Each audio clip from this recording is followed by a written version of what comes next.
सिकंदर महान मैसेडोनिया का ग्रीक शासक था।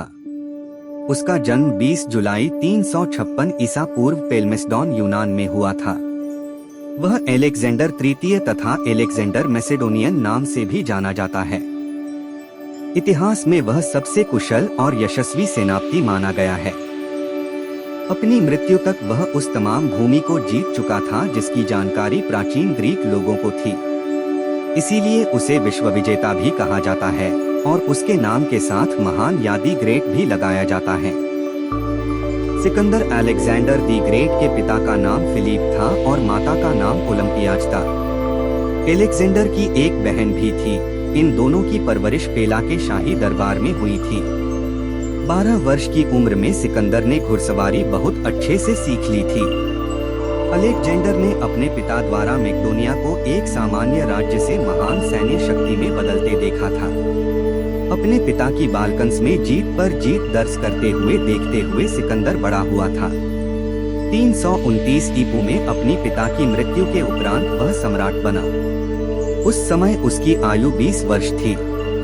अपने पिता की एशिया माइनर को जीतने की इच्छा पूर्ण करने के लिए विशाल सेना और सर्वोत्कृष्ट सैन्य उपकरण लेकर निकल पड़ा। उसने बचपन से ही विश्व विजय का स्वप्न देखा था। उस समय के महान विचारक अरस्तु ने सिकंदर को जीवन के पहलुओं की शिक्षा प्रदान की थी और उसे मानसिक रूप से मजबूत बनाया था। अनेक शानदार युद्ध अभियानों के बीच उसने एशिया माइनर को जीतकर सीरिया को पराजित किया और फिर ईरान, मिस्र, मेसोपोटामिया, फिनीशिया, जुदेया, गाझा और बक्ट्रिया प्रदेश पर विजय हासिल की थी। मिस्र में 327 ईपू में उसने अलेक्जेंड्रिया नाम का एक नया नगर बसाया। वहां उसने एक विश्वविद्यालय की भी स्थापना की थी। उल्लेखनीय है कि उपरोक्त क्षेत्र उस समय फारसी साम्राज्य के अंग थे और फारसी साम्राज्य सिकंदर के अपने साम्राज्य से कोई 40 गुना बड़ा था। वहां के राजा डेरियस तृतीय को अर्बेला के युद्ध में हराकर वह स्वयं वहां का राजा बन गया। फारसी में उसे एस्कंदरे मकदूनी, मैसेडोनिया का अलेक्जेंडर और हिंदी में सिकंदर महान कहा जाता है। जनता का हृदय जीतने के लिए उसने फारसी राजकुमारी रुखसाना से विवाह भी कर लिया। यूनानी शासक सिकंदर ने भारत पर आक्रमण 326 ईपू में किया और पंजाब में सिंधु नदी के तट तक जा पहुंचा।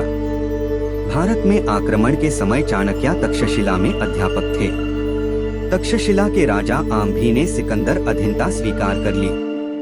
चाणक्य ने भारतीय संस्कृति को बचाने के लिए सभी राजाओं से आग्रह किया, किंतु सिकंदर से लड़ने कोई नहीं आया और पश्चिमोत्तर प्रदेश के अनेक राजाओं ने तक्षशिला की देखा देखी सिकंदर के सामने आत्मसमर्पण कर दिया। वहां से सिकंदर पुरु के राज्य की तरफ बढ़ा जो झेलम और चेनाब नदी के बीच बसा हुआ था। युद्ध में पुरु पोरुस पराजित हुआ, परंतु उसकी वीरता से प्रभावित होकर सिकंदर ने उसे अपना मित्र बनाकर उसे उसका राज्य तथा कुछ नए इलाके दिए। यहाँ से वह व्यास नदी तक पहुँचा, परंतु वहाँ से उसे वापस लौटना पड़ा। उसके सैनिक मगध के नंद शासक की विशाल सेना का सामना करने और व्यास नदी को पार करने से इनकार कर दिया। तभी सिकंदर को फारस के विद्रोह का समाचार मिला और वह उसे दबाने के लिए वापस चल दिया। सिकंदर 323 ईपू में बेबीलोन पहुंचा और वहां पर उसे भीषण बुखार टाइफॉइड ने जकड़ लिया। 33 वर्ष की आयु में 10 जून को वही सिकंदर की मृत्यु हो गई। केवल 10 वर्ष की अवधि में इस अपूर्व योद्धा ने अपने छोटे से राज्य का विस्तार कर एक विशाल साम्राज्य स्थापित कर लिया था। हालांकि उसकी मृत्यु के बाद उसका साम्राज्य बिखर गया और इसमें शामिल देश आपस में शक्ति के लिए लड़ने लगे। ग्रीक और पूर्व के मध्य हुए सांस्कृतिक समन्वय का अलेक्जेंडर के साम्राज्य पर विपरीत प्रभाव पड़ा। सिकंदर ने अपने कार्यकाल में ईरान, सीरिया, मिस्र, मेसोपोटामिया, फिनीशिया, जुदेया, गाझा, बैक्ट्रिया और भारत में पंजाब तक के प्रदेश पर विजय हासिल की थी। सिकंदर ने सबसे पहले ग्रीक राज्यों को जीता और फिर वह एशिया माइनर, आधुनिक तुर्की की तरफ बढ़ा। उस क्षेत्र पर उस समय फारस का शासन था। फारसी साम्राज्य मिस्र से लेकर पश्चिमोत्तर भारत तक फैला था। फारस के शाह दारा तृतीय को उसने 3 अलग अलग युद्धों में पराजित किया। हालांकि उसकी तथाकथित विश्व विजय फारस विजय से अधिक नहीं थी, पर उसे शाह दारा के अलावा अन्य स्थानीय प्रांतपालों से भी युद्ध करना पड़ा था। ऐसा माना जाता है कि जब सिकंदर का जन्म हुआ था, इफेसस के डायना के मंदिर में आग लग गई थी, जो उस समय विश्व के 7 अजूबों में से एक माना जाता था। सिकंदर के जन्म को अपशकुन मानते हुए ज्योतिषियों में भविष्यवाणी करते हुए कहा कि एशिया को खत्म करने वाली ताकत का जन्म हो गया है। इस तरह बचपन में ही उसके महान शासक होने की भविष्यवाणी हो गई थी। सिकंदर के मृत्यु के बाद जब उसकी अर्थी ले जाया जा रहा था, तब अर्थी के बाहर सिकंदर के दोनों हाथ बाहर लटके हुए थे, क्योंकि उसने मृत्यु से पहले कहा था कि जब मेरी मृत्यु हो जाए तो मेरे हाथ अर्थी के भीतर मत करना।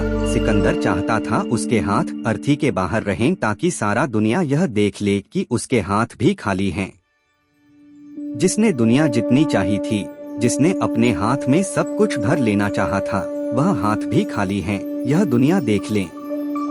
जैसा इंसान खाली हाथ दुनिया में आता है, वैसे ही खाली हाथ उसे जाना भी, चाहे वो कितना महान बन जाए।